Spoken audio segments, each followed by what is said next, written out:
আষাঢ়ে ডাকছে আকাশ, ঝরছে বৃষ্টি। আকাশ ফাটা বৃষ্টি যেন থামছেই না। কখনো ঝমঝমিয়ে, আবার কোনো সময় ছিঁড়ি ছিঁড়ি ধারায় ফিরছে। এতে কমেছে তাপমাত্রা, শুরু হয়েছে বর্ষার ভাব, আর এর প্রভাবও পড়েছে জীবনযাত্রায়। এ সময় বাতাসে আর্দ্রতার মাত্রা বেশি থাকায় জামাকাপড় শুকাতে বেশি সময় লাগছে। এছাড়া ঘরের মেঝেও সারাক্ষণ স্যাঁতস্যাঁত করছে, এমনকি দেওয়ালও ভিজে থাকছে। এসব কিছুর জন্য ঘর জুড়ে একটা ভ্যাপসা গন্ধ বিরাজ করছে। এই গন্ধ দূর করতে রীতিমতো হিমশিম খাচ্ছেন সবাই। ঘরের দুর্গন্ধ দূর করার জন্য সবসময় দরজা জানালা খোলা রাখুন। এতে আপনার ঘরে সবসময় হাওয়া বাতাস চলাচল করবে, ফলে গোমট ভাব তৈরি হবে না, আর গন্ধ হওয়ার সম্ভাবনাও কম থাকবে। কারণ একটা ঘরের ভেন্টিলেশন ঠিকঠাক হলে সেখানে পরিবেশ স্বাস্থ্যকর থাকে, দুর্গন্ধ অনেকটাই কমে আসে।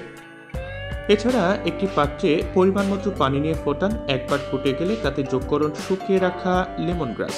তারপর আরও 10 মিনিট ফুটিয়ে নিন। এবার আঁচ বন্ধ করে পাত্র ঢাকা দিয়ে দিন। ঠান্ডা হওয়া পর্যন্ত অপেক্ষা করুন।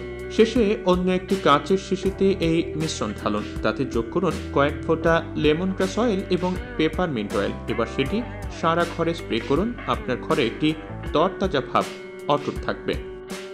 অথবা কাঁচের শিশিতে পর্যাপ্ত পরিমাণে ডিস্টিল ওয়াটার নিন। তাতে মেশান 5 ফোঁটা লেমন এসেনশিয়াল অয়েল এবং রোজমেরি এসেনশিয়াল অয়েল। এরপর 2 ফোঁটা ল্যাভেন্ডার এসেনশিয়াল মেশাতেও ভুলবেন না। প্রতিটি উপকরণ ভালোভাবে মেশানোর পরে একটি মিশ্রণ তৈরি করুন। সেটা স্প্রে করুন সারা ঘরে। সুগন্ধ অটুট থাকবে আর পোকামাকড়ও দূরে থাকবে। প্রতিদিন একবার করে ঘরের মেঝে মোছেন নিশ্চয়ই। এই ঘর মোছার পানিতে সুগন্ধি ফ্লোর ক্লিনার এবং অ্যান্টিসেপটিক মেশান। তারপর সেটা দিয়ে সারা বাড়ি মোছুন।